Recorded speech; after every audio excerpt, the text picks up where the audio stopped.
The following podcast may contain adult language and conversations revolving around situations not suitable for immature audiences. Spoilers and general political incorrectness can often be expected, so listener discretion is advised.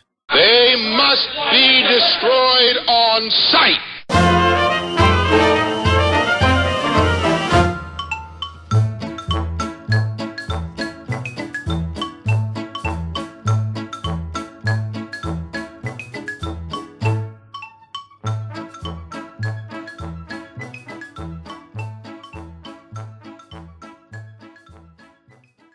All right, we're back, and I guess we're at episode 57 now of They Must Be Destroyed on Sight. I'm your host, Lee Russell. I'm joined by my co-host, Daniel Harper. How are you doing, sir?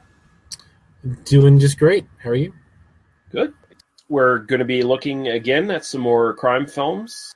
Third from last episode in that little series we're doing. We're going to be checking out The Friends of Eddie Coyle and Zero Effect tonight. And before we do that, I think I should make a mention of how much Jack Graham spiked our numbers since he does that. He does that. Now we'll see how many this episode gets, and that will show, because I think people just show up to listen to Jack, and then they don't care about the rest of the little people like us. It's really just for Jack.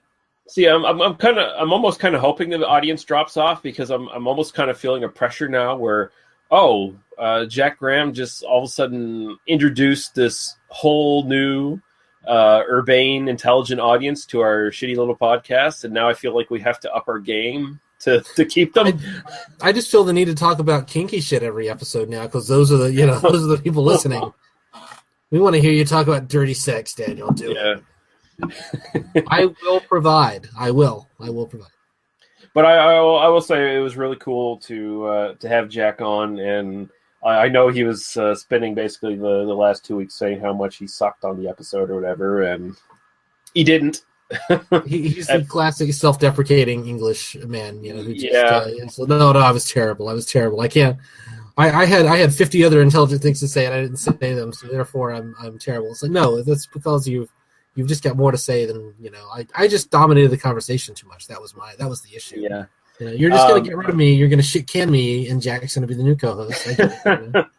But I will say, actually, Jack, I guess, enjoyed the conversation so much that he still had more to say. So he actually posted on his blog this week a little bit of follow up on Blue Velvet, and we'll link that in the show notes for anyone who's interested to see what else he had to say. Yeah, no, it was a great piece. He was also posting Salon was doing some think pieces about Blue Velvet last week or the week before last, when we were it was wow, what a nice little coincidence of timing, very fortuitous. But, can I mention my favorite joke from Blue Velvet that I forgot to mention on the podcast? I don't think I mentioned this when we were recording. It's when Jeffrey is in the bathroom, right when he's flushing the toilet.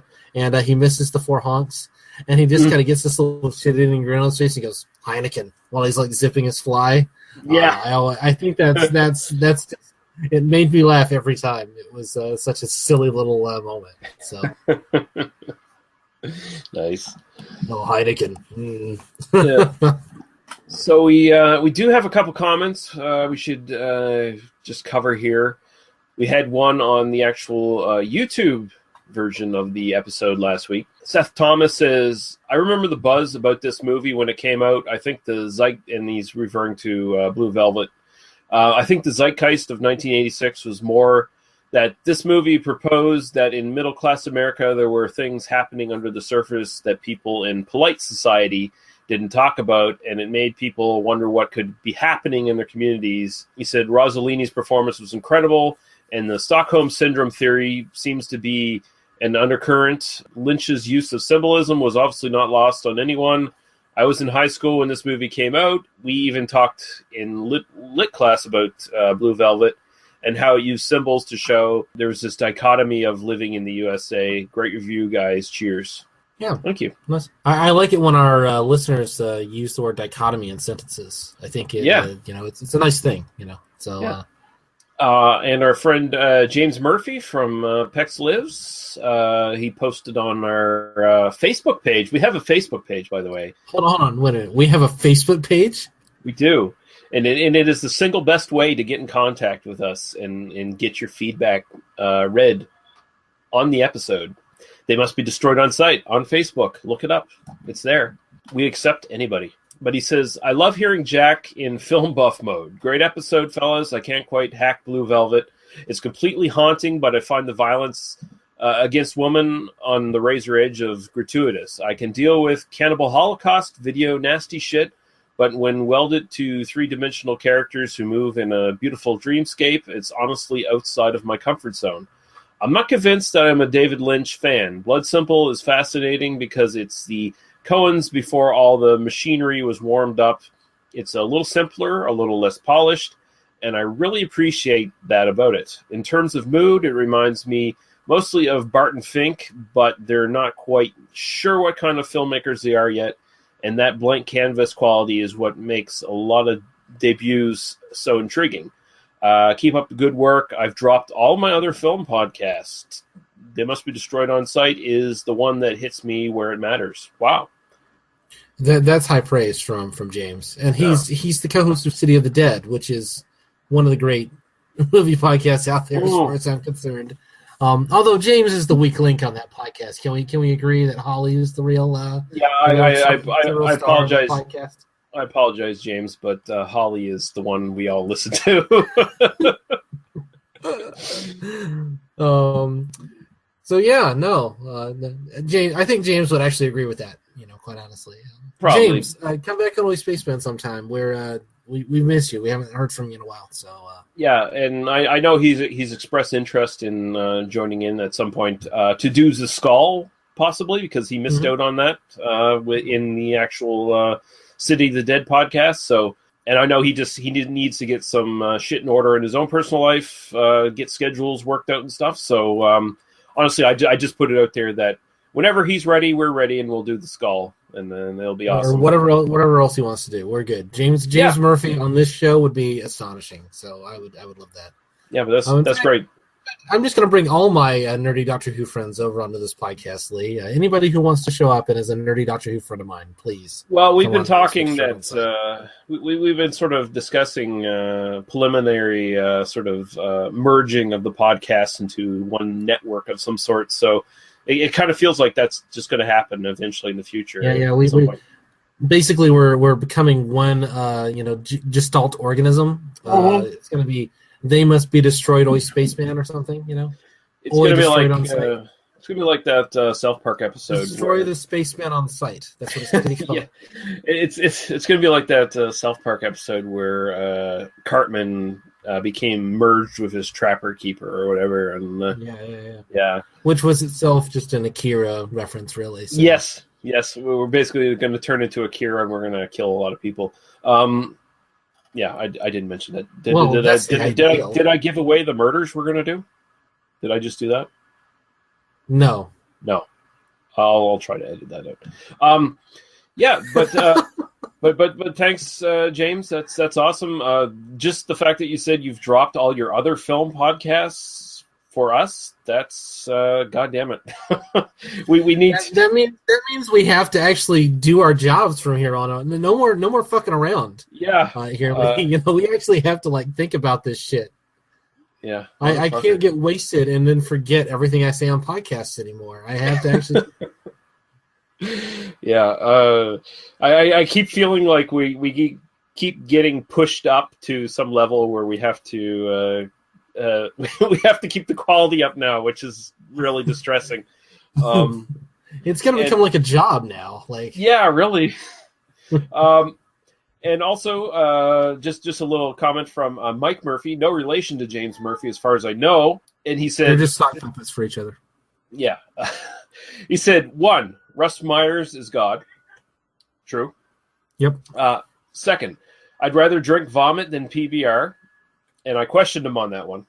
Yeah, I would definitely rather drink PBR. I drank PBR on the episode, and I would much rather do that than drink vomit. So, but he said, good episode despite the fact that I never cared for Blood Simple. Well, You know, Mike, I love your podcast. I love your taste in movies, but here's where you're wrong.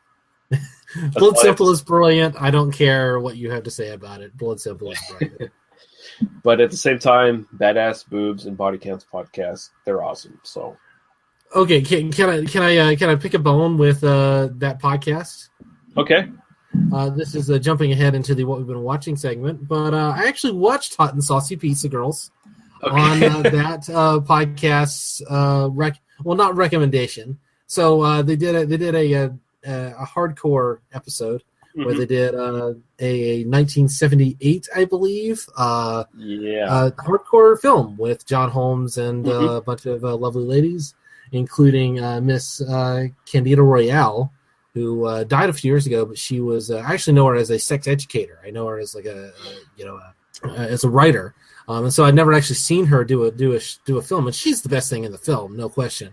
They completely got obsessed with the fact that like there might have been a slight like anal leakage, an anal leakage going on in the anal scene towards the end of the film, and I literally was like, this can't be that bad. Like this cannot be. Like they go into ridiculous lengths about this thing. I watched just that scene. I like fast forwarded to it, and I'm like, "That's what you've been." It's a blink and you miss it. Like it's gone. Like I don't understand why like that was the big deal. The big thing that I learned about from Hot and Saucy Pizza Girls was I'd never seen John Holmes come before, so that was I'd never actually seen a John Holmes movie, so it was entertaining. And then I watched. I was sitting there and I was looking. When you're sitting and I'm sitting and I'm watching it with my wife, and we're just like criticizing their technique.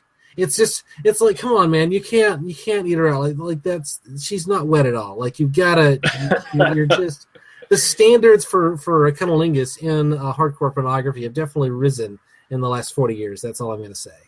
It's gone beyond licking sandpaper, you're saying, basically. Yeah, it's gone beyond the kind of dryly tonguing, from out of the corner of your mouth, pretending that the occasional nudge of the clit with the tip of your tongue is going to do anything of any significance in terms of getting your partner off. That's you've really got to get in there, you've got to do your job, and I think improved standards for cunnilingus is the big thing that I think that modern porn gives us. At least the kind of alt porn and stuff that I'm more familiar with. I mean, but even the mainstream industrial porn does better than that. I mean, that's just terrible.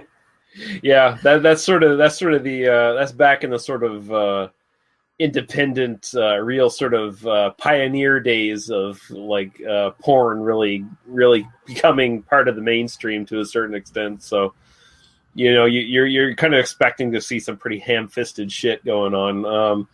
And I hope that all of our fans, all the people who showed up for a second time after Jack showed up and wanted to hear us talk about like really highfalutin, artsy-fartsy, intelligent commentary about film, really enjoyed the conversation about anal leakage we just had. I think that's...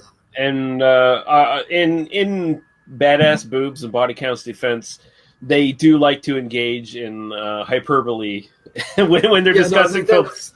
That was obvious. I'm in no way really trying to pick a bone with that podcast as much as I was like, I just had to see it for myself. So the film got another view based on me listening to the podcast, which I guess is a net win for everybody involved. But yeah, and just for anyone watching who's actually listens to that podcast or interested in listening to that podcast, they're going to be doing the Cheerleaders from 1973.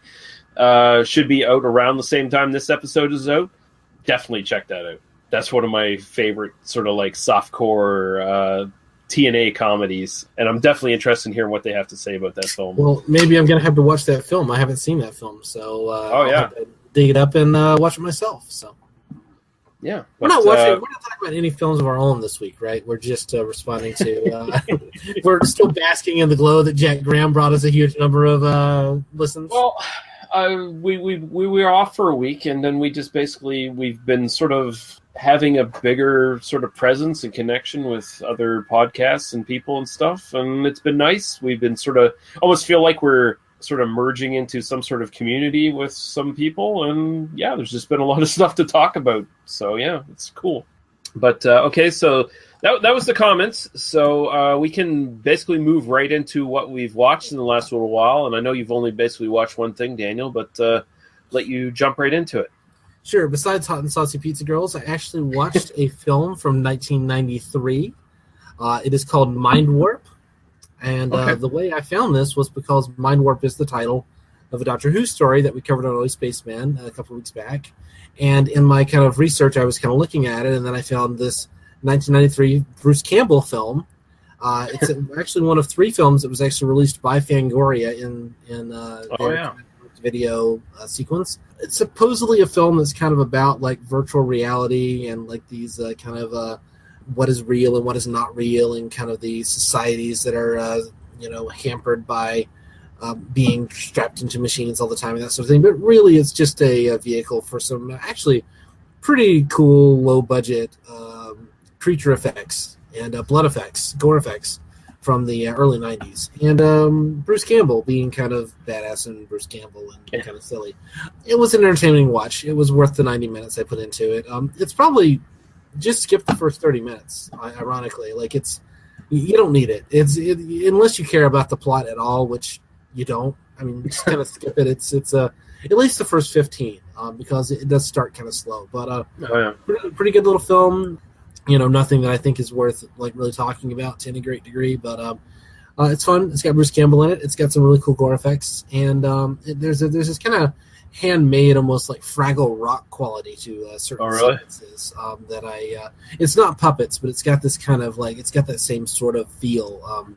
It's very handmade, and I liked that. It was a nice little watch, worth checking out. If you're a fan of this podcast, I think you'll get about as much pleasure as I did out of it. So, right on. Yeah, I've never watched that one. I've definitely heard of it, but that's definitely a Bruce Campbell film I never watched. So, yeah, I'll have to actually check that out. Yeah, it's not terrible. And not terrible was, I turn on a lot of these things and I go, okay, you got about 20 minutes to grab me, and if you haven't, then I go, okay, I didn't care enough to finish it, so I'm fine with it. That seems to be a constant theme with a lot of the stuff we talk about on this podcast. It wasn't terrible. Yeah, it is kind of like we do kind of there's such a lowered bar for so much of this stuff when you're like, a direct-to-video cheap film from 1993 produced by Fangoria. So don't go into this for a plot. Don't think like, there's some amazing performances. Don't go into this thinking there's going to be some big idea or theme. It's like, it had some pretty cool creature effects. That's all anybody cared about in this movie. It achieved its goal. What do you want me to say? If you like cool early 90s creature effects and you haven't seen Mind Warp, check out Mind Warp. End of story. They gave Bruce Campbell $100 a day and a tuna sandwich, and he gave his A game, so that's all you asked for. I gave his B+ game. He gave his B+ game. So he does have a love scene in the movie, so maybe not the tuna sandwich he just had. He just got to have a love scene. So yeah, there you go. You got the tuna anyway. Yeah. I'm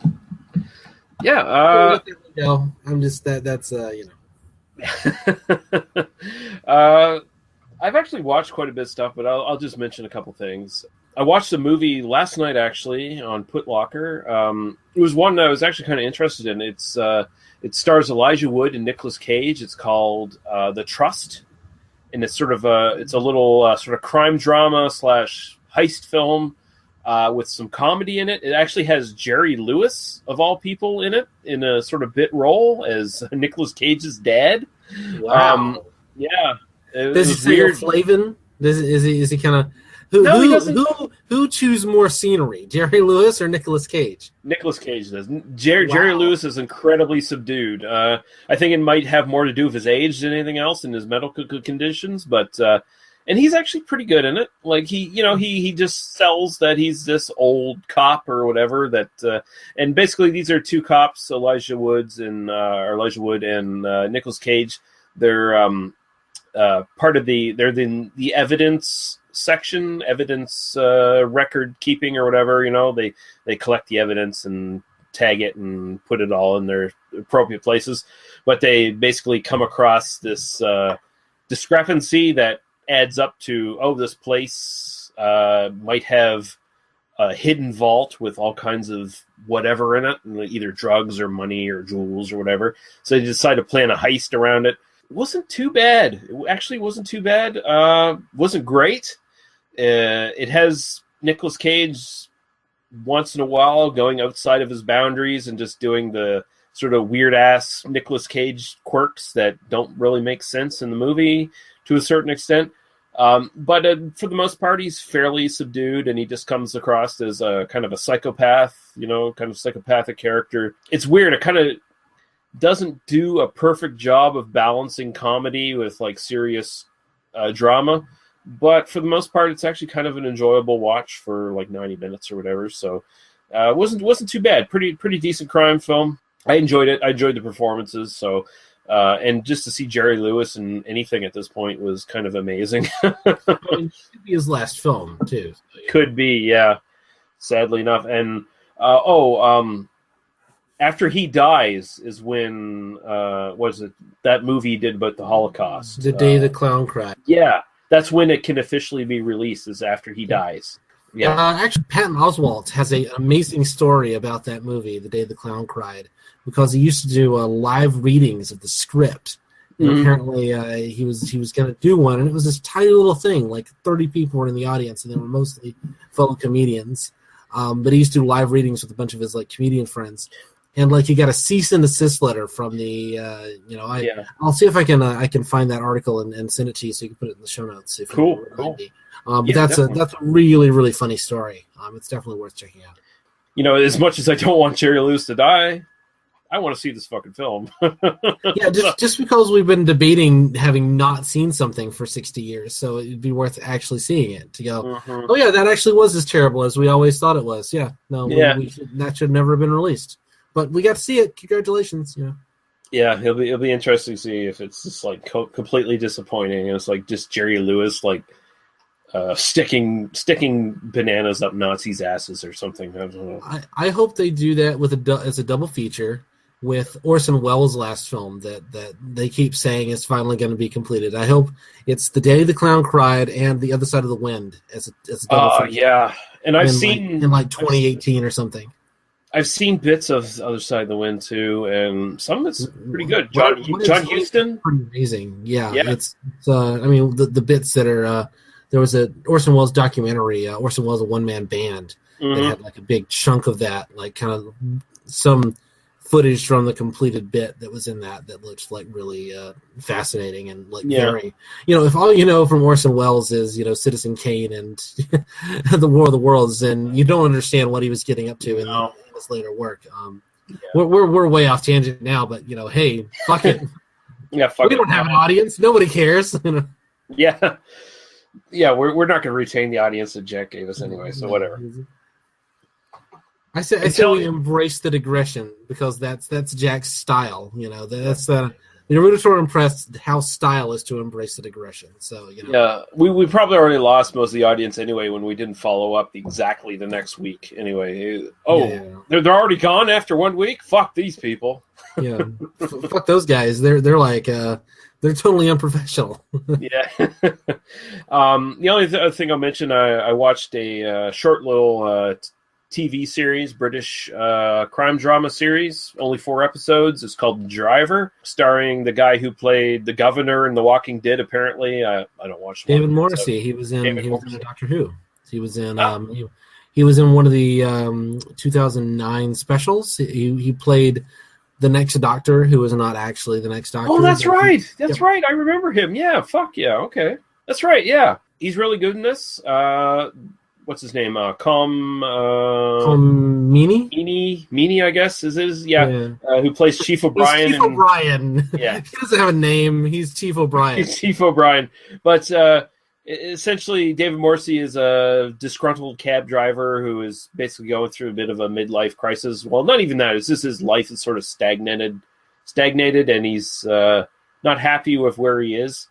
And an old buddy of his comes out of prison and gets him a job as a driver for what he discovers is a crime boss. And he basically gets deeper and deeper into their schemes. The whole series just sort of chronicles how his actions kind of come back to affect his family and help ruin his family. I did really enjoy that part of it. Like some of the decisions, some of the plot twists seem kind of outlandish and don't really feel believable, but for the most part it's really grounded in great performances, and you sort of feel the pain of the characters involved, where Just the idea of what it would really do to somebody if all of a sudden your dad became a criminal and was acting as a criminal, and he gets caught, and then your family has to go into witness protection, and so you've got a young daughter who all of a sudden has to just leave and not have her.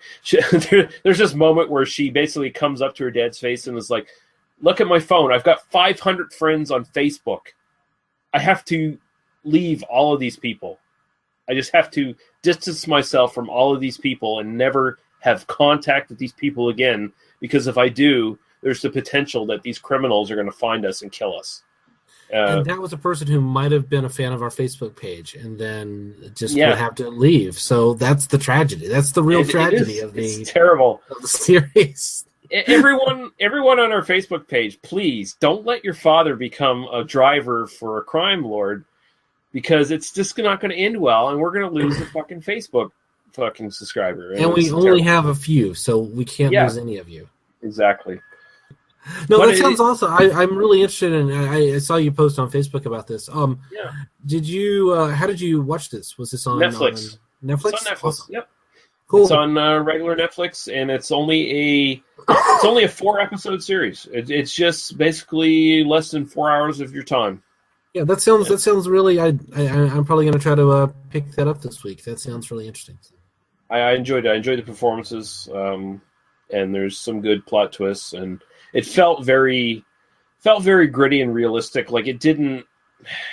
This movie, this series could have easily become like the Jason Statham Transporter series or something like that. Like those kind of things. But it definitely stayed away from that shit, and I really appreciated that about it. So it was really good.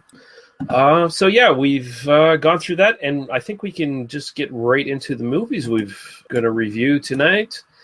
And we will start with The Friends of Eddie Coyle from 1973.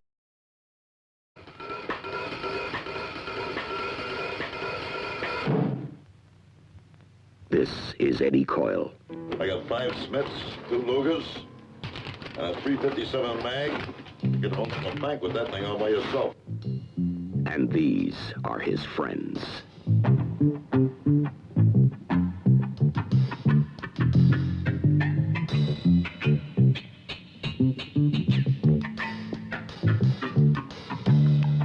You gonna need any more guns? I could use anything you can get. In the world of Eddie Coyle and his friends, the real world of crime, cops cannot operate without information, and criminals cannot survive without favors. Here's 20. Who's calling up? Remember Eddie Fingers? You know, I want 10 guns. I want it tomorrow night. I'll be right there with the money, same place where we were before. I'll be there with the money, you be there with those damn guns, because if you ain't, I'll be looking for you, and I'll find you, too.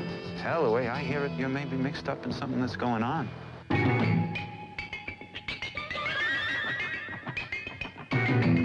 What did you do? You hit the alarm. Suppose I was to give you those guys. They've been knocking off the banks. Are you hooked in with the mafia or something? To tell you the truth, I don't know. There's this heavy-set guy, you know? People are desperate for guns. I had a guy ask me seriously the other day, could I get him a few machine guns? You tell me about a guy that's going to get hit. 15 minutes later, he gets hit. You tell me about some guys in a job, but you don't tell me till they're coming out the door with the money. Suppose we was to talk about machine guns. Look, I got 2 problems selling machine guns to people like you. The first is selling machine guns. That's life in this state.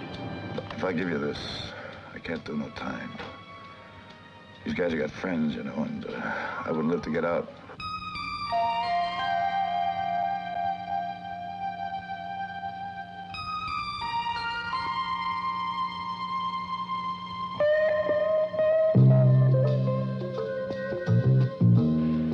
We could take him now. We take him.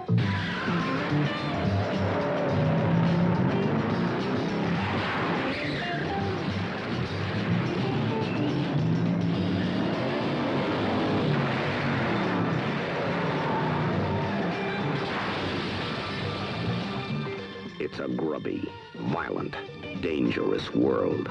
But it's the only world they know, and they're the only friends Eddie Coyle has.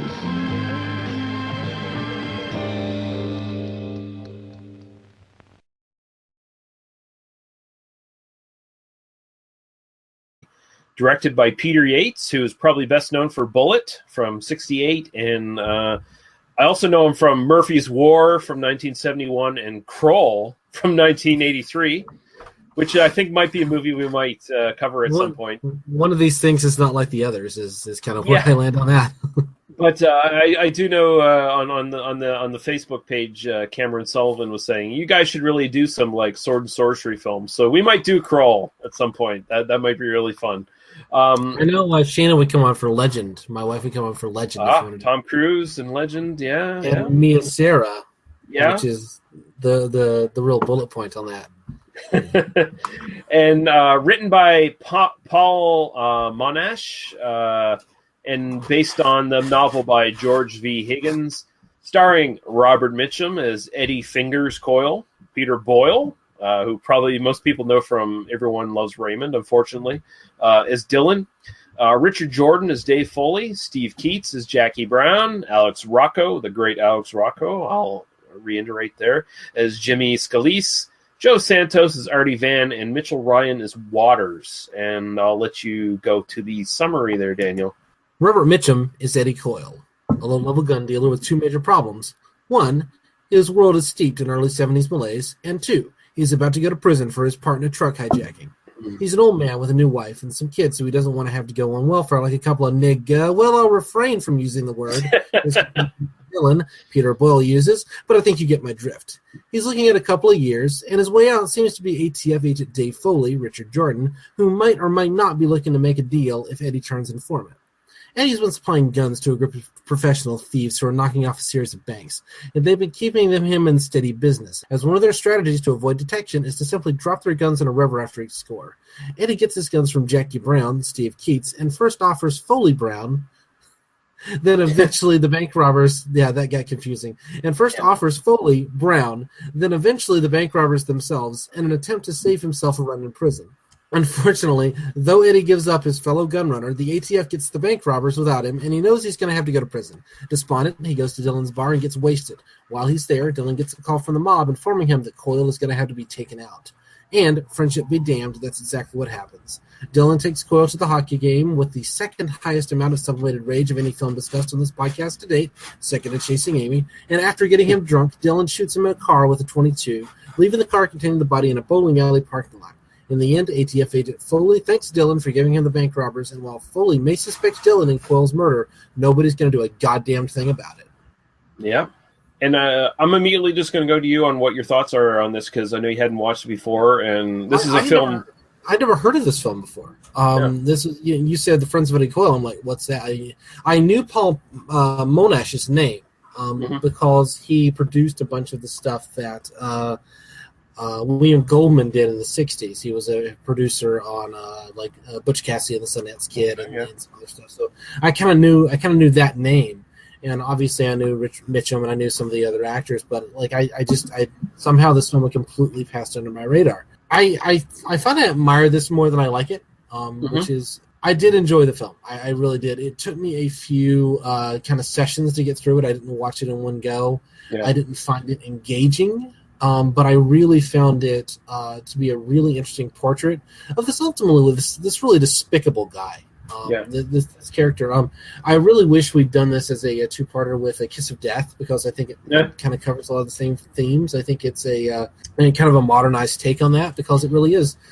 I think Paul and I kind of had a disagreement when we did Kiss of Death, because and maybe you did as well. I won't speak for you, but I really won't speak for anyone myself, but I think I kind of was of the opinion when we did Kiss of Death that this guy is really he's just selling out his friends. He's not really making a moral decision here. I mean, the reason he doesn't want to sell out his friends because he doesn't want to get murdered. This is what happens when you sell out your friends. And the Friends of Eddie Coyle, he sells out his friends. He's kind of getting fucked around by the cops. It's a very kind of low key, very I don't want to say realistic, but a very naturalistic take on that same kind of idea. These are all kind of low-level guys. This is a guy who's basically, he's basically a middle manager in like a you can imagine him at a Piggly Wiggly, like, running Yeah. a register for 40 years. Like, he's just selling guns in a parking lot instead of doing some other dead-end job. I mean, that's just what he does. He doesn't want to go to prison for not even for any particular reason, except like he feels some obligation not to. But he got caught. He's going to fucking prison. That's just the way it goes. Mm-hmm. And there's not even a sense of like when we talked about Blood Simple, we talked about how everything was kind of a working out of like there's kind of one bad decision and then everybody else kind of makes bad decisions based on that. This isn't even that. This is just like, look at how shitty the world is. Look at how shitty this reality is, and it's very much of a piece with like Night Moves and The Conversation in that same kind of era of it's just the early 70s and everything just kind of sucks. And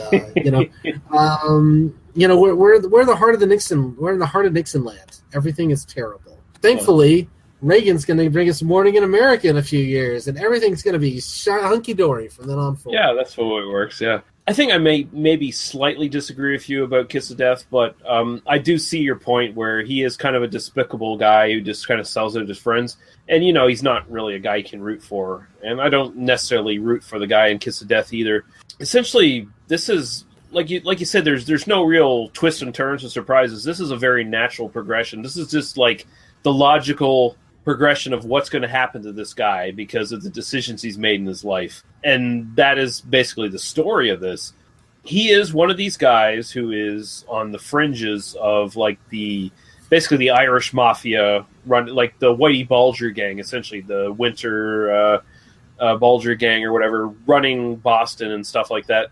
So he's one of the outskirts. He's one of the guys who's not necessarily in the gang, but he's one of the guys they use once in a while. And it tells the exact same story you see all the time. These low-level gangsters, you sort of feel a bit of sympathy for them, but at the same time you don't, because they sort of feel like they didn't know what they're getting into, but they totally knew what they're getting into. And this is a guy who's in his 50s. He doesn't want to do another prison stint because, he's not necessarily an evil guy. He's definitely a morally questionable guy, but he has a wife, he has kids. He doesn't want to be an absentee dad in prison. He feels like he's just been abandoned by all of his companions in his sort of criminal enterprises, and that's what happens a lot. I mean, there is no real brotherhood between criminals. I mean, especially on this level. The lower level guys, they are expendable as fuck. And I always wonder how much the brotherhood of criminals, how much of that is really just something made up by Hollywood. I think it is. Yeah. I mean, it's not like a real thing. I mean, this is again, it kind of says like the cop's going to offer you a deal, you're going to take the fucking deal, and if you get whacked for it, I mean, that's just kind of what happens when you take the deal. If it doesn't go the way it's supposed to. I mean, there's no sense of heroics to this. There's no sense of like he's standing on some moral principle. There's no sense that anybody's standing on any moral principle. They're all just a bunch of snakes. Even the cop, especially the cop, because he's supposed to be held to a higher standard, but he's not standing up for this guy. He's not doing really anything to help out the people that are helping him to get the bank robbers and to get everybody. And it's just everybody fucking each other over, but not even like for any big gain. It's not even like, oh, there's $1 million at stake or something. It's just like, this is just the way the world works. Get used to it. Richard Jordan as the cop. In a lot of ways, he's just as bad as all the guys that Mitchum hangs out with. I mean, he's definitely just another snake in the grass. He makes no promises. I mean, he alludes to promises, but he makes no promises, and he just does it enough to string these guys along to get what he wants. Yeah, and these guys just get run over because they're replaceable. Mitchum plays a guy who's probably been a criminal since he was probably a teenager. He's probably basically raised up into the lower depths of the Boston Mafia or whatever, and he's expendable. I mean, he's just an old guy who hasn't said anything for years, so that's basically his only reputation, is he's kept his word or whatever. But other than that, he's been to prison before. No one's looked out for him or done anything for him in his prison stint. He's come out, and he's almost ready to get back in prison again. And I've seen people like say, like, he's a lifer. He's just serving it in like in like 3-year stints. Yeah. Like he's always just going to keep coming back. Like it's just, and I mean, the criminal justice system is filled with people like this. And then you I mean, for me, it's hard for me not to connect it to kind of the larger kind of social condition because of the way the film is constructed. And it's yeah, there is a subplot involving some like some radical left wing terrorist groups and that sort of thing. There's a little bit of a kind of trying to connect it to a larger world, which I think is interesting. It is based on a novel, and I found myself finding this very novelistic in structure, and I might try to see what the novel's like. Yeah, I want to read it too. But what I found interesting is, it does kind of connect us to the criminal justice system and to like the way that this stuff actually works in real life, and as opposed to the way that we go into witness protection and I've got to there's the kind of the Hollywood version, then there's just the very pedestrian real world of like, this is just how criminal justice works, this is how police work works, and it kind of sucks because these are all just terrible people who are just it doesn't. There's give not you even really any violence in the film. Like it's not even there's very little like moment of excitement. I will say that there a couple of the bank robberies are crackerjack sequences. I didn't mention those in the plot summary.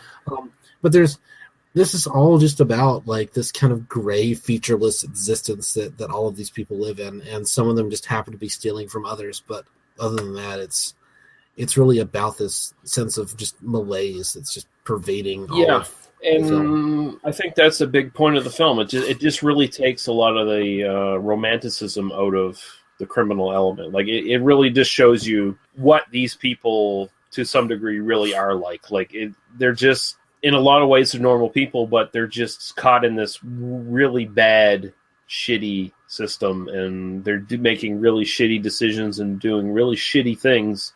And the cops are doing just as shitty things. It's not the good cop, bad cop thing where, the standard Hollywood sort of trope that doesn't really exist in real life.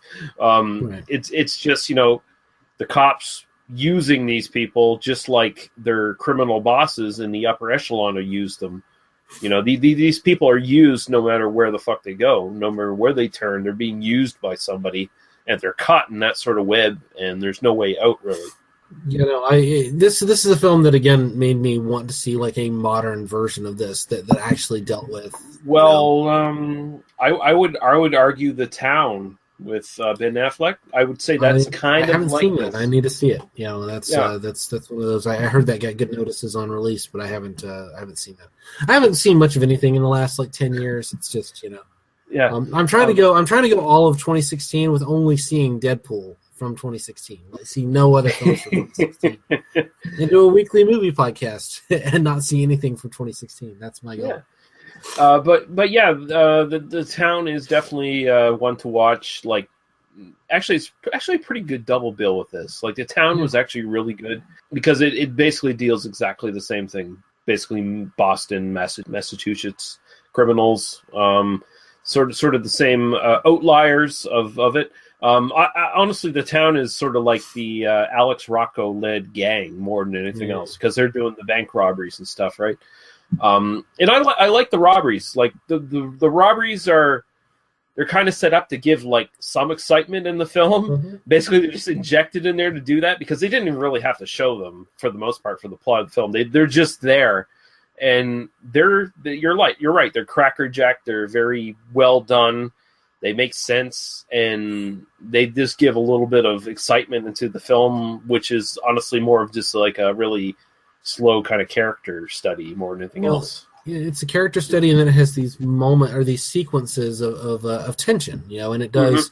I think that what those sequences do is they show us stakes. They give us the sense of what's really happening, because in a lot of these, I mean, if you didn't have that stuff and you didn't have this kind of threat of violence, you don't necessarily get a sense of like what Eddie Coyle is really doing. And what he's doing, like, oh, he's a stand-up guy, he's a nice guy. And like, no, he's providing guns to people who are like threatening people, taking a rich guy's money, morally gray area. But like, threatening to kill the bank tellers and that sort of thing. The people are just the working stiffs. Those are the ones that would definitely take a stronger view towards. Mhm. You know, and certainly there is one murder that happens in the middle of the film, probably avoidable if some different decisions were made. That murder really sells the kind of second half of the film in a lot of ways, in terms of the tone kind of changes. Things are a lot more desperate. There's a lot more sense of just kind of looming threat, as well as this kind of existential dread. So if you kind of imagine the dread as kind of this like mist that's over everything, now they're also like storm clouds on the horizon sort of idea. So and it's these little mistakes, like these guys on the outskirts of the mafia, they can't afford to make these mistakes. They make these little mistakes and they're immediately cut off. They're just dead. They're gone. So when that happens, it just sort of snowballs shit, and there's no real coming back from it. It has to be cleaned up. All connections to the higher up guys has to be swept away, and they are in the film. Like it's just the way it's done. Even when Richard Jordan is talking to the DA or whatever, it feels like two criminals having a conversation about trying to snuff someone out of the organization or something like that. Like it's so close to what you expect criminals to say. Well, it is almost playing this equivalence game. It is almost saying that the cops are basically morally equivalent to the criminals, and because you don't see anyone doing anything that's of any like moral significance either way. I mean, you see some murders happening, and you would say, okay, the people actually killing people are worse than the ones that aren't, but you definitely don't see like this kind of great moral distinction between what's going on. And it is one of the ideas I kind of kept coming back to as I was trying to write the synopsis and trying to kind of feel my way through it, because I was like, how do you talk about this, in terms of like trying to summarize it? And I kept thinking, the film isn't about Eddie Coyle at all. It's about the friends of Eddie Coyle. It's about all these people, and the idea that Eddie Coyle's life is just circling a toilet bowl. And he's been there for a while. He's been this turd floating at the top of the bowl. And he's that nugget that keeps coming up. He stank just a little too much, and they flushed him. And that's the film, And what do you think about the performances on this? But I think this is actually one of Mitchum's best performances, honestly. I think Mitchum is phenomenal here, and it just makes me hate his Marlowe more. Yeah, really, yeah. I watched this, and I only know Mitchum from Night of the Hunter. Like I really only know him from that. I think a couple other things. I mean, I kind of know him. It's kind of the square jawed, kind of hero or villain, from the 40s and 50s. Much more so than I know him as kind of the later period of Mitchum. I really like him here. I mean, I like the performance, but I there is this kind of point where I'm like, am I supposed to like this guy? Because I think the things that they're trying to turn him into this kind of likable guy is really just kind of an old fashioned dick. I mean, he's just he's standing athwart everything. I mean, the friends he keeps. I mean, this is just not a likable guy. And I think Mitchum's willingness to make him kind of an alcoholic and a jerk and kind of he's kind of quiet. He kind of drinks too much. He's kind of whatever. So he's kind of like, oh yeah, he's just that guy in the bar. But I think Mitchum's willingness to push that as far as he does, inhabit that role to some degree, that I just literally had this like, I just don't want to watch this. I don't like this guy. I just don't like this guy. Same here. That's what I liked about the performance, is that he is willing to be unlikable. Like he really is a despicable kind of guy. But he's not evil. I think there's a distinction. He has the pretense of being just this regular guy, and to some extent he is. But he's just made such terrible decisions in his life, and he constantly teeters on the edge and makes terrible decisions for his family as well, because they're all innocent victims in this when whatever happens to him happens. And I think he just commands the screen every time he's in this. I like that he feels authentically like a Boston gangster or some, Massachusetts gangster who's been in this for his entire life. And he just knows the creeds and codes of this sort of society to a T, and it just bleeds out of him whenever he talks to somebody. When he's talking to the gun runner, where he shows him his knuckles and stuff. How many knuckles do you have? Count your knuckles. Well, I have twice as many as you do, and here's why. and here's why you don't want to fuck me, because these people will fuck you even harder than they fucked me when I fucked up. And I kept switching to have love and hate written there, but you know. Yeah. Yeah, but I really love the performance. Richard Jordan, by the way, was also in the Yakuza with Robert Mitchum in the 70s. Oh, nice. Yeah. Nice. Yeah, I'm definitely going to be looking up some more of the later period Mitchum, because I think that's this is a phenomenon. Again, this is, you know, if we're just talking performances, this is one of the best performances I've seen in a long time. Well, you know, I won't say a long time, but it's a great performance. If we're ranking performances at the end of the year, this definitely belongs on it. Again, I admire the film more than I like it, but I think the film does what it sets out to do. I think it is a really effective kind of character study, and it just kind of puts you in this world, in this awful world, and says, yeah, I will grant this is definitely not a feel good movie. I mean, right.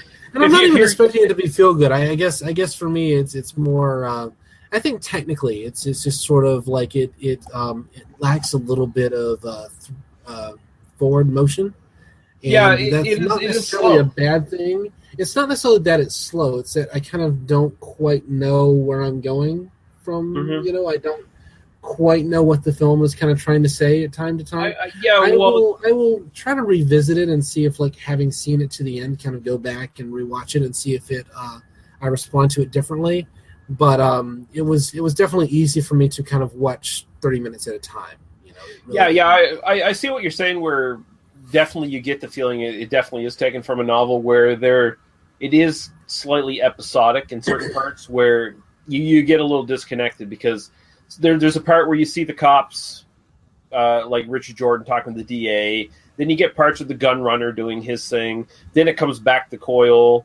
Then it goes away again to Peter Boyle's character, you know, who's sort of slightly higher up than Coyle, and he's more of a middleman, and he's making even more morally perilous decisions. And no, he's an evil man. Like that. Yeah. That dude's a prick, especially since he's he's offering Coyle. I mean, it's his robbery, it's his heist that is sending Coyle to prison. You know, so it is sort of, and like in his first job sent Coyle to prison. No, there's a ton of Peter Boyle is a really great performance in this. And, I had not really seen him in a lot, except for Everybody Loves Raymond. Obviously, I'd seen him a bit. Yeah, he's really fucking good in this.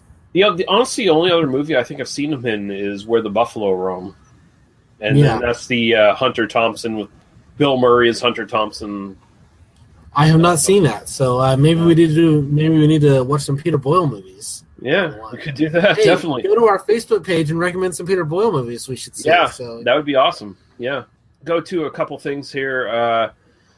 George V. Higgins also wrote Kogan's Trade, which I didn't know this. This was kind of cool. 2012 film Killing Them Softly is based on. So a film we both hate. Oh, God. Now, that's a double feature that you should absolutely just do Killing Them Softly first, because then you're going to be like, I hate this film so much. Like, no, God. But Boyle's character, Dylan, is actually in that film, apparently, played by Sam Shepard, and that almost, I reiterate, almost makes me want to rewatch that film just to see. I want to read the books. How about we read the books and come back? Yeah, that sounds like a better idea. Not ever watch Killing Them Softly again. Yeah, I hate that film. It was fucking terrible. Yeah. The budget for this was $3 million estimated. It did not do well. I don't think it made its budget back at all, even after rentals and stuff. So, unfortunately, and I can understand that, because this isn't really. This is hard to sell. Like that's kind of, again, when I do these synopses, I'm like, what's the lead? Like, how am I selling this, like, idea? And I'm not trying to give you behind the scenes. I'm just trying to say, like, how do you summarize this film to somebody? Well, it's a movie that's kind of about a dude who's kind of a dick, and he's kind of a racist, and he's going to prison, but maybe he shouldn't because he's not really that terrible a guy. And then there's some other guys who are just all manipulating him. Like it's hard to, and that's kind of where it's kind of hard to maybe see. It maybe lacks that clear through line, that narrative through line to really kind of give it a little bit more of a punch at the end. Because I did kind of get to the end, and I'm like, that's the end of the film. Like that's where we end. I didn't because when you do give me some of these titles, if I don't know the film at all, I will literally just sit and watch it, and not with no preconceptions. So maybe that's the audience sitting down to it in theaters would have seen a trailer or whatever. Maybe they would have had a different experience. But it is kind of like let's just view this film as it is. And, the trailer makes it look more interesting because you see the gunrunner stuff where he gets set up by the police and actually Coyle sets him up and sells him out to the police or whatever, and then you have that little action sequence and shit. And yeah, and then they just put all the action scenes in the trailer and go, yeah, this is what the film's going to be like. Yeah, lots of action, gunrunner running from the cops. And it's like, what's Robert Mitchum doing in this? Yeah, why is he sitting in a pub drinking beer talking about how much his life sucks? Yeah. Just go masturbate, Robert Mitchum. You'll feel better. Yeah, you will. Just go back to just wait a few years and you'll get to see Candy Clark naked and you'll be fine. Yeah. Yeah. You'll get to go to London for no reason. Yeah. Alex Rocco, by the way, who's one of my favorite actors. He just died last year, I think it was, unfortunately. But he was actually a former member of the Winter Hill Gang and he operating out of Boston. He introduced Robert Mitchum to Howie Winter, who was the second boss of the Winter Hill Gang. Really like Alex Rocco. I love Alex Rocco. Well, we'll do some Alex Rocco films. Recommend some on our Facebook page, Alex Rocco films, which should be Detroit 9000, or is it 5000? I can't remember which fucking number it is. But Alex Rocco's awesome in that, and of course he was in The Godfather and stuff like that. Is Mo Green.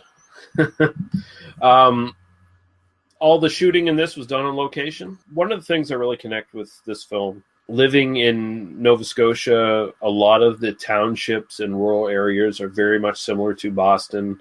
Yeah. In the rural areas in the state.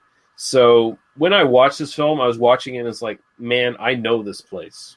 I really know this place. I just kind of feel like the colors, the sounds, the looks of everything kind of resonates with me. So there's a bit of a more personal connection for me with this film. If your life looks like this, I know why you sit online and talk to me about movies every week. I'm not in a criminal gang, Daniel. No. But if your life looks like this gray, misty, awful, depressing, just everything is wet and disgusting, and your shoes are always muddy. If that's what life is like in your section of Nova Scotia, I get it. I get it. Well, we did talk about the weather earlier, and I told you it was raining a lot. Yeah, no, we. Yeah, no, it's not that bad. I'm just saying, the films. No. There is that. There are definitely films that I have I actually, now that I live in Michigan, I have this connection to Fargo just because of all the snow. It's just and I'm like, oh, I kind of feel like it's home. It's it's like, oh yeah. But this film's obviously takes place in the fall, and the fall in that state looks exactly, excuse me, like the fall in Nova Scotia. Yeah. So I just really connected with it.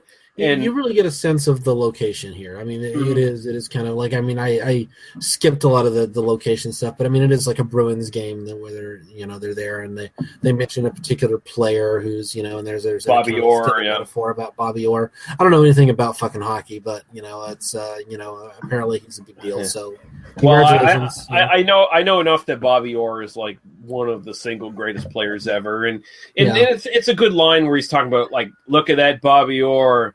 He's got his whole life ahead of him. He's going to be great. And it's Robert Mitchum, of course, has none of his life ahead of him. He's dead on that night. So, yeah.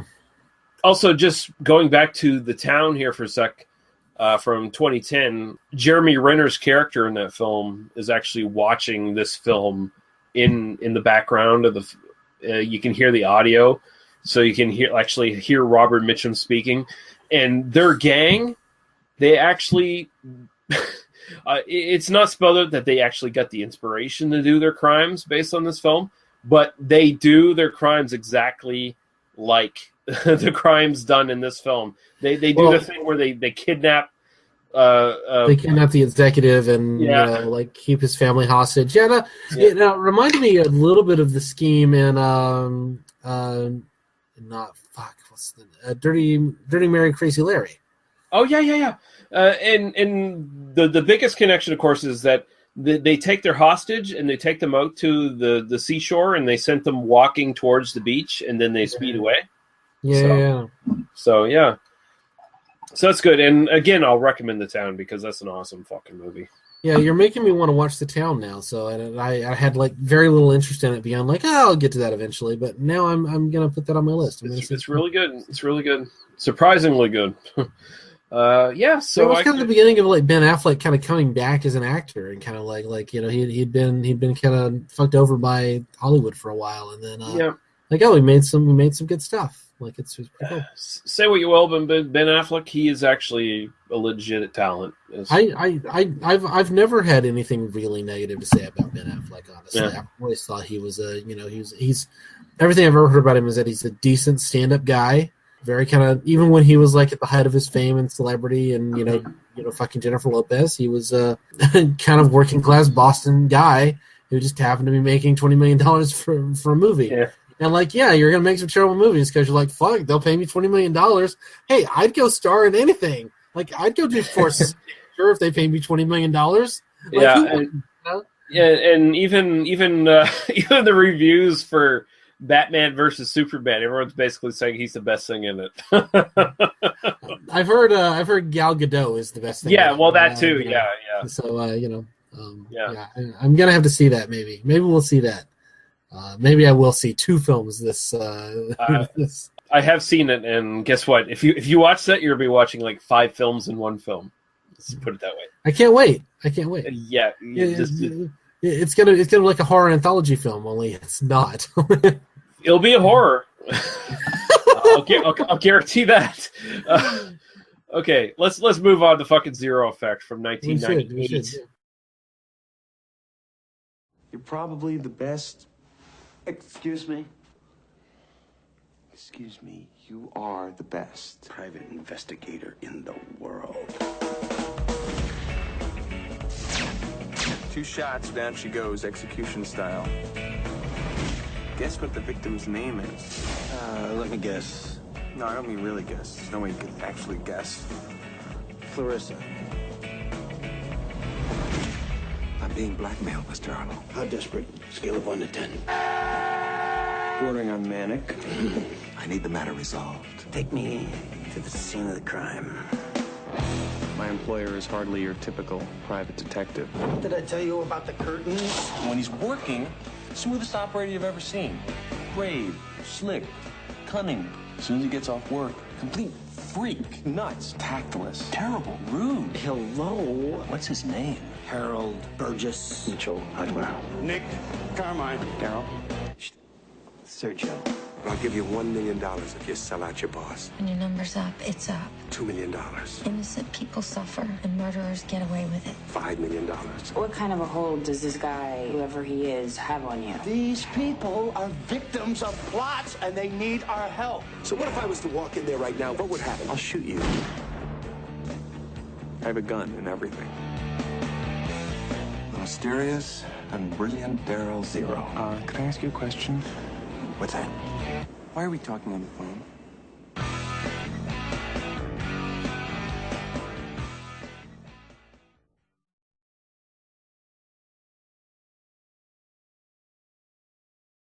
Okay. Written and directed by Jake Kasdan, who, of course, is the son of Lawrence Kasdan. So that's fucking significant right there. Bill Pullman as Daryl Zero. Ben Stiller as Steve Arlo. Ryan O'Neal as Gregory Stark. Kim Dickens as Gloria Sullivan. Angela Featherstone as Jess. Hugh Ross as Bill. And Matt O'Toole as Craig and Vincent. And I'll let you go to the synopsis. Daryl Zero, Bill Pullman, is the greatest private detective in the world. We know this because his frontman, Steve Arlo, Ben Stiller, is a master of understated hyperbole directed towards potential clients. Zero is also a socially maladjusted recluse, obsessed with his personal privacy, who consumes way too much tab and amphetamines and composes truly awful love songs on his acoustic guitar. We know that because that's how Arlo describes his boss to his fellow lawyer buddies over drinks. And probably even worse than that to his girlfriend, who never sees Arlo due to the erratic work schedule caused by his eccentric boss. Zero is, to quote Arlo, a man who can speak 6 languages and fly a jetliner but has never filed a W-2. Otherwise known as our hero. Zero is hired by Portland millionaire Gregory Stark, Ryan O'Neal, who is simply looking for his lost keys. But of course things aren't that simple because these keys connect to some kind of complicated blackmail scheme that has already cost Stark hundreds of thousands of dollars, and none of his previous attempts to locate the blackmailer have come to anything but smoke. Through what he calls the 2 OBS, observation and objectivity, Zero dons a series of disguises, finds Stark in his element, and quickly discovers the identity of the blackmailer, the lovely Gloria Sullivan, Kim Dickens, in one of her very first film roles, who Zero has already taken a bit of a shine to. The rest of the plot is a bit too labyrinth to belabor here, but suffice to say that Zero is far too dedicated to his intellectual game to allow the matter to rest there. Having found the blackmailer, he must resolve the rest of the story, a matter that becomes only more puzzling when it turns out Stark's keys have been hidden in his office couch cushions where he dropped them a year before.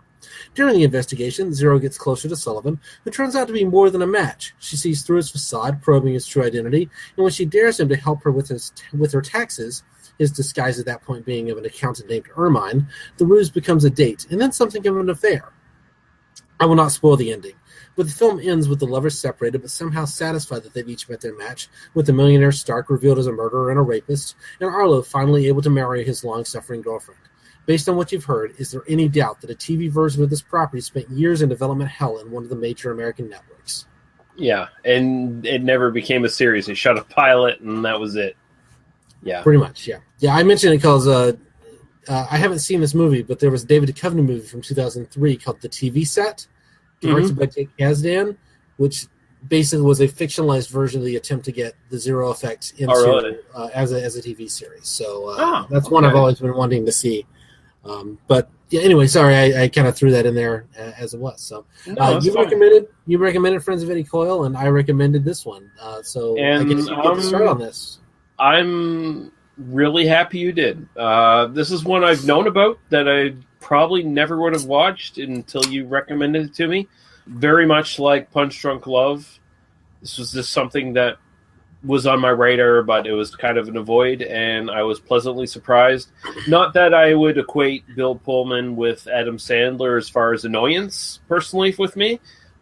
Bill Pullman's always just been a guy like, okay, I'm okay with Bill Pullman, but he's never done anything that's excited me. I loved him in Spaceballs. That was basically it, right? Spaceballs and Independence Day. Those are the two like Bill Pullman. Independence Day. Fuck Independence Day. I don't like that film, but it's not a very good film. I loved it when I was 16. Can we just say I loved it when I was 16? Okay, yeah, that's fine. That's fine. But man, this was a revelation for me for Bill Pullman. This made me more of a fan of Bill Pullman. I fucking loved him in this. I fucking love this film. I've watched it 3 times since you recommended it to me. Best thing about this is that I went into it cold and watched it. Then I looked up information on it, and I was really just pleased with myself that it's like, this is Sherlock Holmes' Scandal in Bohemia. This is that story, basically remade for modern times. And I was like, it was done really well. And it got Sherlock Holmes better than I've seen in a lot of official Sherlock Holmes fucking adaptations. Absolutely. I agree. Yeah. I really was afraid you would not like this. I was literally... So I watched this with Shayna. Like, I had seen this before. So I'll tell you my when I first saw this, it was... I used to live in a apartment complex that got free pay cable. So I had like HBO and Showtime and Cinemax. And so after all the titty flicks would go off, then they would show like movies again. So like at 2 a.m. they would start showing like some, so they just, sometimes it'd be like another like Lorenzo Lamas in a movie that has like naked girls. Yeah.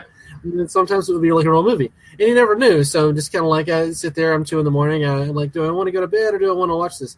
And so I put this on, and then you get like kind of the opening credits. I'm like, what the fuck is this? Zero Effect. I've heard of that. This would have been maybe 2002 or so, kind of in that time frame. So it was 98. So yeah, 98 is when the movie was made. So it was a few years after that because it was on late night cable. Mm-hmm. You know, so 2000, 2001, 2002, somewhere like that. And I stayed up all night and watched this fucking film. Like I stayed up till like 4 a.m, which. I mean, you know, I was 22, so, you know, it's just something I did. But, you know, still, I was like, man, this is, like, I kept thinking I'm going to turn it off and go to bed, and then it would get more interesting the longer I sat and watched it. And so it's always been one of those hidden gems for me. Like, nobody I know has seen this film. And nobody thinks, like, people are like, oh, yeah, like, Ben Stiller, like, in Bill Pullman, and in a stupid detective story movie. Like, come on, this is just really bad, right? It's kind of badly marketed, but like it's. I was watching it with Shayna, and she's like, "This is good. This is really good." And I'm like, "I know. I'm confident. I knew it was good."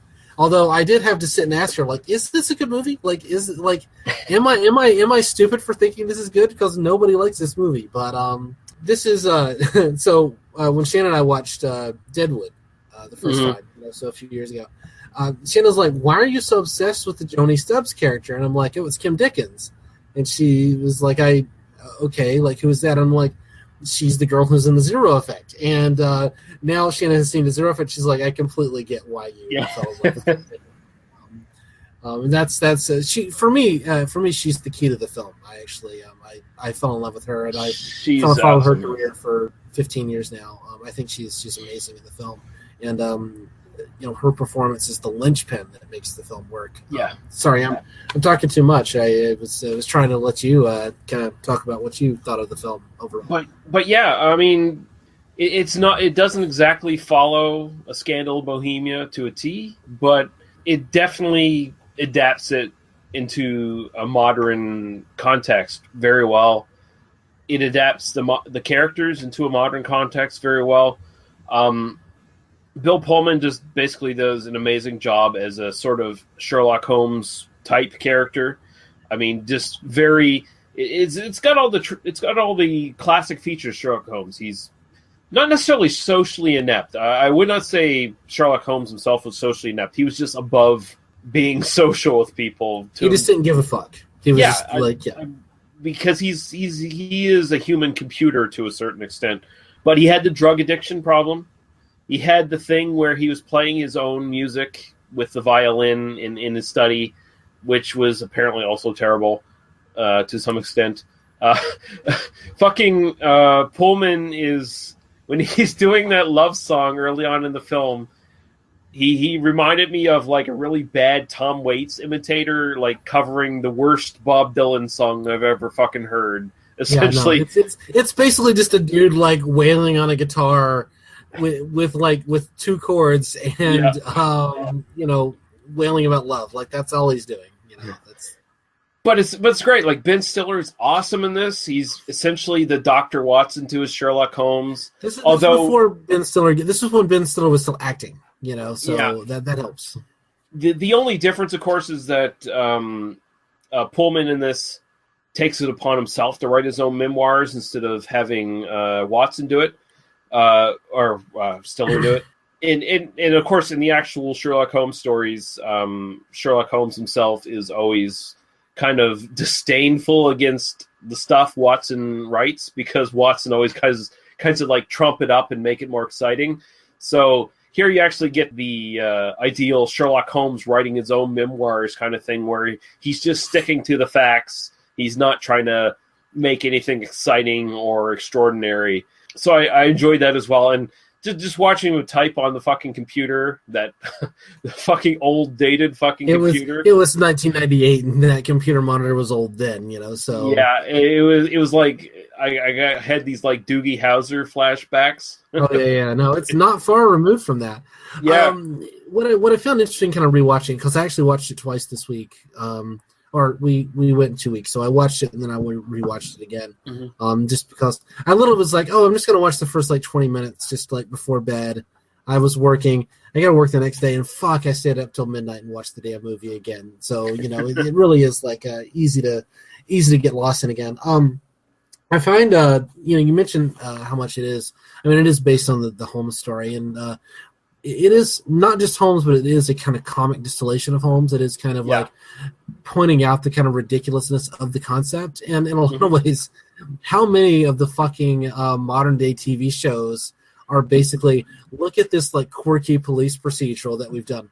The Zero Effect rips them all off before any of those ever existed, and does it better. Yes. Not only that, but I thought it was interesting, and I guess we'll talk about it when we get a little bit further. But it's a film that relies on not just kind of being a Holmes pastiche, but it's almost putting this Holmes character in a Marlowe world, in a noir world, because it is kind of about who hires you, who's going to actually pay your fee. It's some rich asshole who's got something to hide, and probably because he's a terrible, terrible person. And that's exactly what we find out here. And Pullman's character doesn't care. Like he's like, okay, let's just do it. He just wants the puzzle. I mean, all he cares about is like they pay me, and I get to be the greatest private investigator in the world. That's who I am. I am the greatest private detective in the world, and therefore, this is what I do. I have to keep it's almost like he's proving something to himself. Yeah, it's the Ben Stiller character that actually has the real disgust. Like he learns that this guy is a murderer and a rapist, and he's like, I don't want to fucking defend this motherfucker. I don't want to help him at all. Yeah. No, he's he has the kind of crisis of conscience, and ultimately, again, it does feel a little bit like a kind of pilot for a TV show that you can imagine all the adventures that these two would have together, and the kind of gradual.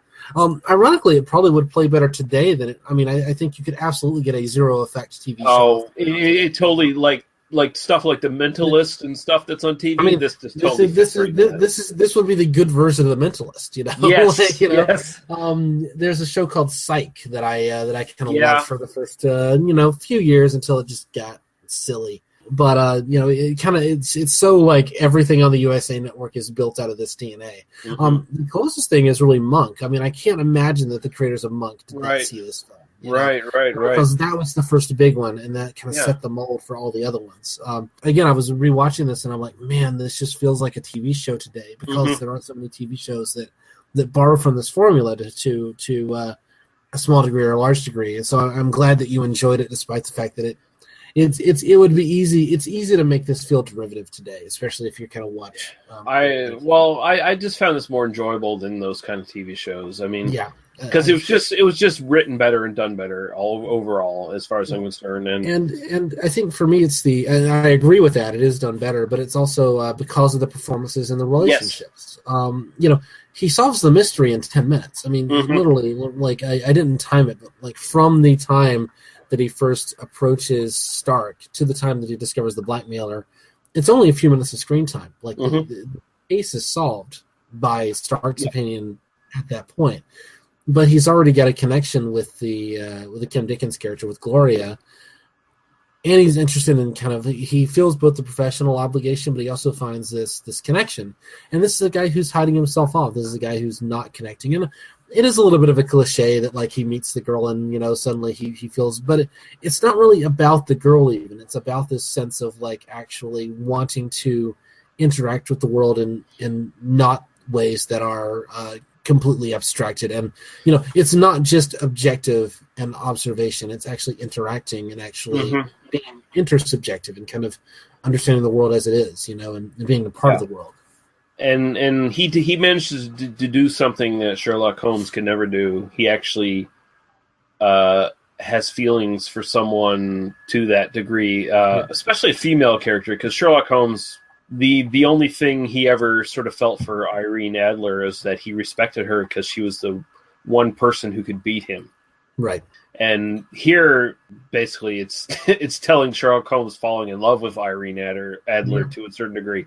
So I actually appreciated that. I liked it. It was done really well. And it is a mutual relationship. I mean, this is very much like they each find this kind of broken thing in each other, and they realize that they are what the other person needs to feel whole, Yeah. And they have this very brief connection, but it's a very real connection, and I think that's an important thing to see. I think Kim Dickens sells it. I mean, it's her performance that, because if she was not as phenomenal as she was in this film, you wouldn't buy the relationship. It's the fact that this is reciprocal, that she's smart in the same way that he is, just kind of on the other side, maybe not as smart as he is, but she's smart, and that she is responding to that thing in him. She sees past this kind of outer exterior, this kind of dweebish guy, and sees this kind of hurting person that's inside. And she has a bit of dialogue that's something like, she loves being a paramedic because it means she goes into a chaotic situation and uses her skills, and it's my responsibility to make things have order again. And you definitely get that sense of like that's what draws her to Zero, really. Yeah. And I mean, there's a sort of little smidgen of like just reality to that kind of situation where sometimes people sort of, they sort of shuffle into your life and you make a connection with them on a really profound level, and then it's very brief and they shuffle out. I mean, sometimes that happens, and that's what happens in this film. So yeah. I really like that. I like that it basically had the balls to deconstruct Sherlock Holmes and make him human to a certain extent, and just kind of explore what would happen if you did that. And I think it does a really great job of doing that. And I think Bill Pullman gives a really great performance. I think he does get kind of like, he's just kind of I wonder if he was less attractive. I think he's a little bit too kind of generically attractive to really for people to really buy him as an actor. But or maybe he just never found that role. Maybe I think that's what it is with him. I don't think he ever found that big role that connected him with the general public, because I watched this and I thought to myself, why don't I respond to him more? Because he's awesome in this film, and I was just like fucking blown away by his performance in this. And then I'm thinking, like, what else have I seen him in? Okay, he was really adequate in Spaceballs. He was okay in Independence Day, and then I'm trying to think, what else have I fucking seen him in? I don't know. It was some 90s film that was terrible. But I mean, he just... They didn't make it. Every film in the 90s was amazing. I don't know what you're talking about. There were no terrible 90s films. Oh, okay. Well, I don't know then. But maybe it was from the 80s and it was released in the 90s. But I don't know. It's just he never seemed to have that connection with like a big audience that sort of propelled him. Yeah. And it's unfortunate because he actually shows in this film what a fucking great actor he actually is. But this is again one of those like risky ideas where, like, I mean, your thing is like you sit on the edge of a bed and you kind of look pained and like, in this kind of weird position, holding your hands in weird ways, and it would be really easy to kind of make this guy just like a freak, for lack of a better word. It would be really easy to just kind of go, oh, I'm just supposed to be crazy and like, but he really sells both the kind of, he's brilliant at what he does and he's kind of pathetic, like as a human being.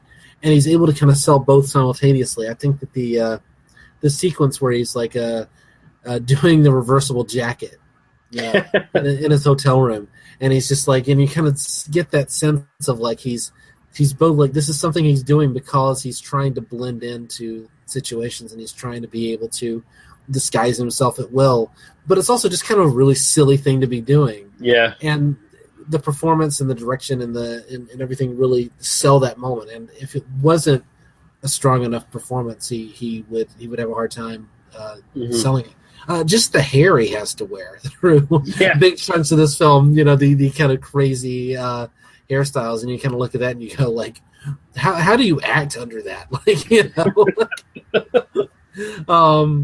I just talked to Elliot Chapman about acting in our most recent Noise Spaceman, and he's a professional actor. Mm-hmm. And he talks a lot about like because we talked about Colin Baker, who's the doctor with the big bright coat, for the audience who may not know that.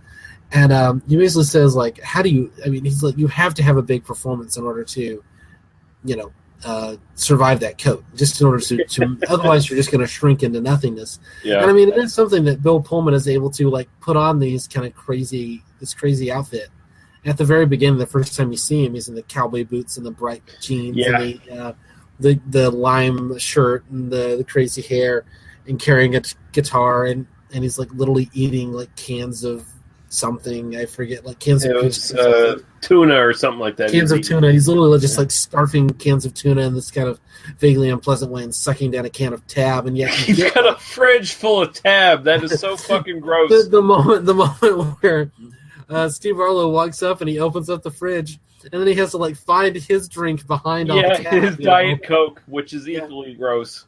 Yeah, so it's there are lots of little moments like that. I really appreciated it. It was funny because like when I was first watching this, like the first like half hour or so, I was almost expecting this to be like Without a Clue from 1988. It was Michael Caine and Ben Kingsley in a Sherlock Holmes story where Ben Kingsley was Dr. Watson and he was the actual detective. And he is that Without a Clue or is that?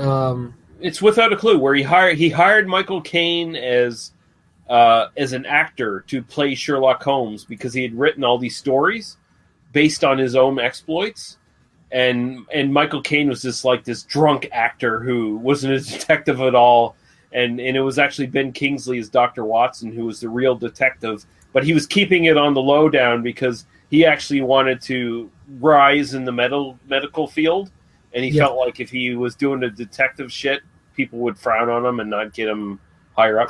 I've actually seen that. That's a great film. Mm-hmm. I've completely forgotten the title. I was thinking it was something completely different. So I was like, Without a Clue. No, that's not what that film is called. And then I Googled it and I'm like, of course Lee is right. So well, I always felt like for doubting you, lead of the podcast. No, sorry.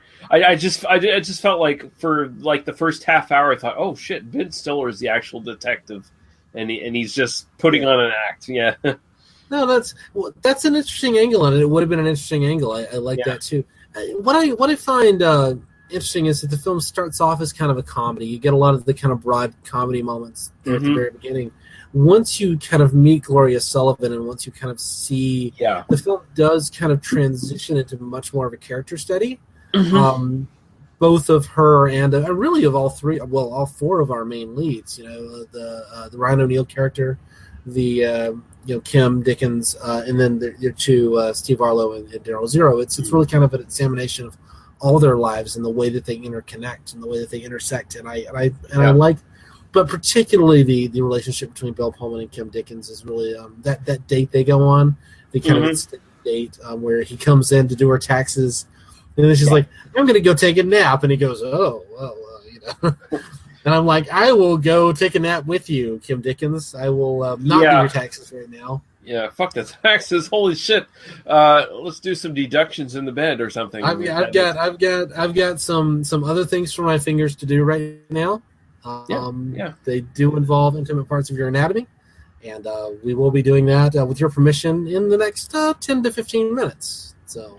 There's actually several stunning redheads in this film, actually, but because actually, I intended to include a line in my synopsis, but I avoided it for you. That we know that the Ryan O'Neal character is a complete sociopath because of his fondness for redheads. Yeah, well, that just lines up with me perfectly. But I did like Kim Dickens' story and stuff, like her background. That totally zeroes in on classic noir, like just the tragic story. A lot of really, really just bad, nasty stuff in her background. The Craig and Vincent, when you finally learn who Craig and Vincent really was and what was really going on with that character. And I'm trying to avoid it because I know we don't avoid spoilers on this show, but I really think people should see this film. Yeah. And for me, it's legitimately moving in that kind of final phone call in the film. And again, I'm leaving it vague, but the final phone call in the film I think is a legitimate tearjerker for me. Seeing that relationship and the way it ends. This is a great film to fucking watch and find. Like, this is a kind of a forgotten film in the 90s, and it's really fucking unfortunate because it's great. Like, I'm kind of kicking myself for have not watched it earlier. I mentioned it on this podcast before. I actually watched it on what we've been watching, like, way back when, because I literally, like, rented it on fucking Amazon because I'm like, I just want to see this film, and I haven't seen it in forever. And finally we had the chance to do it on the show. So I'm really glad you liked it. I'm really glad we did it. Unfortunately, it was not a success. $5 million budget, $2 million in actual buys, but for $5 million, like this looks phenomenal for $5 million. It does. It does. There's some really interesting camera work, which you could argue is a little bit too showy.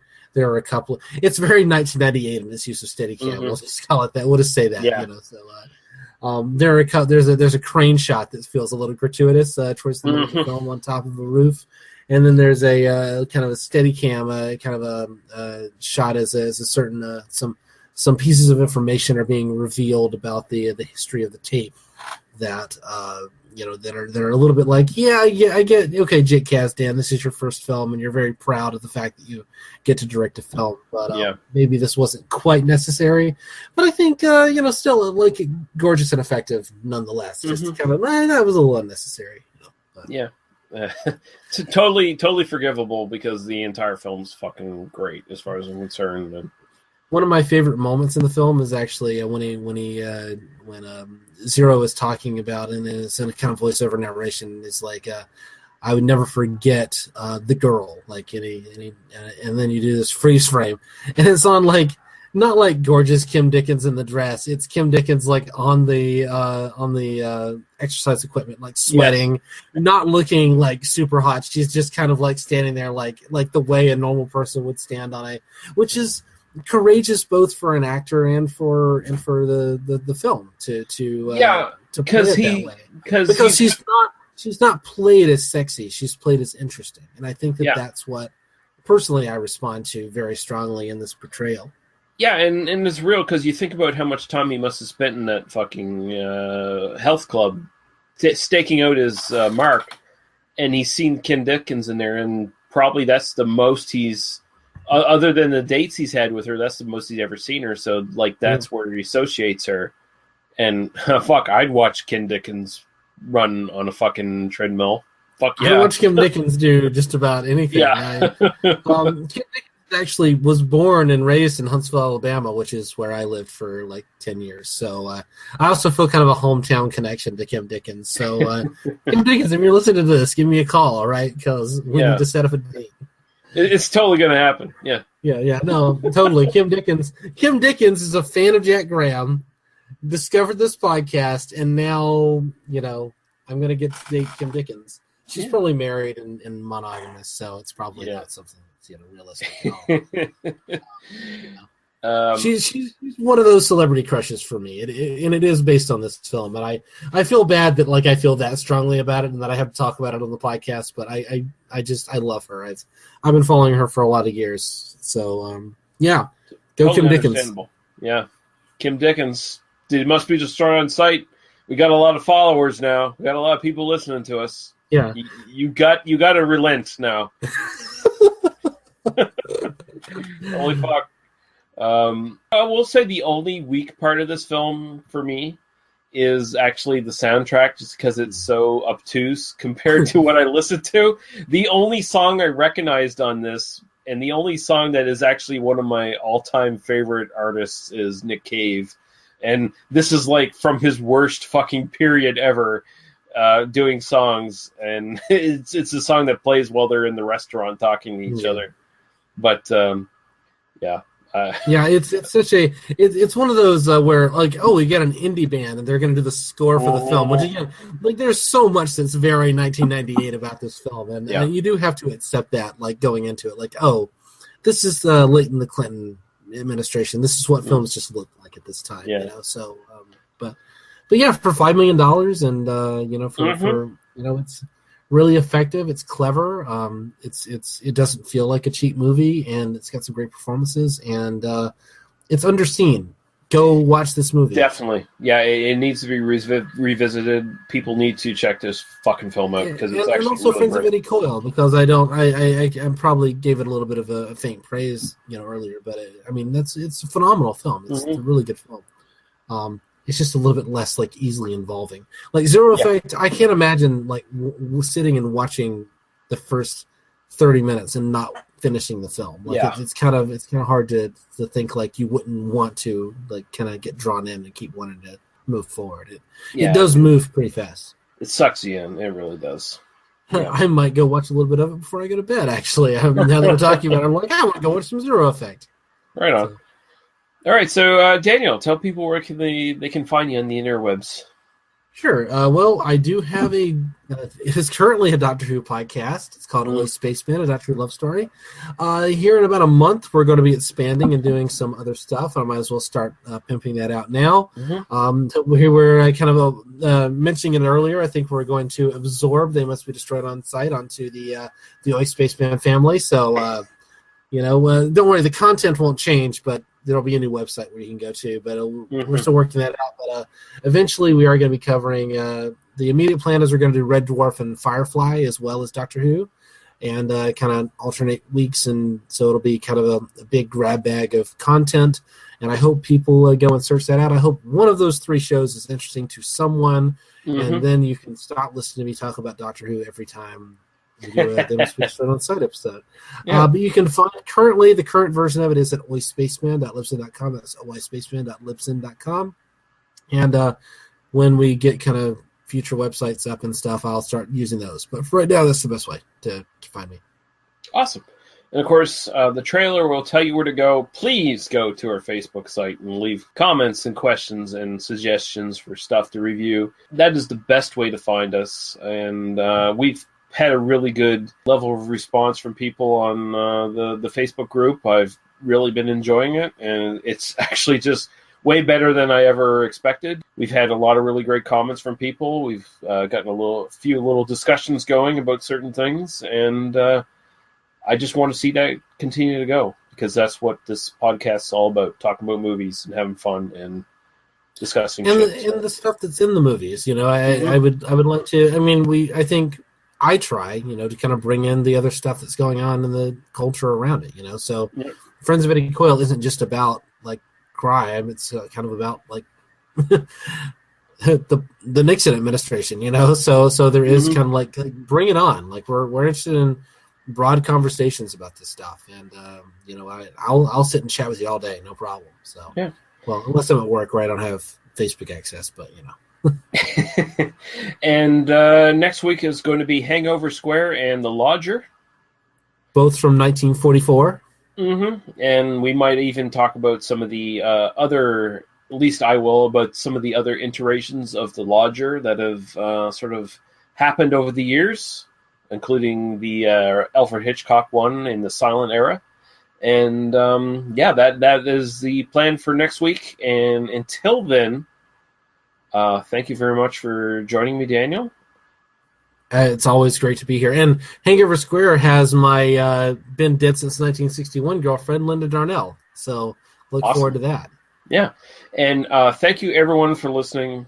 We will join you again next week. And goodbye. Goodbye.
Thank you for listening to They Must Be Destroyed on Sight. For links to the host's other stuff, as well as links to podcasts and websites of similar interest, please visit us at tmbdos.podbean.com. There you can find links to the YouTube version of our podcast, our iTunes page, as well as our Facebook group, which is the best way to get in touch with us and leave feedback. And if you do not listen, then to hell with you.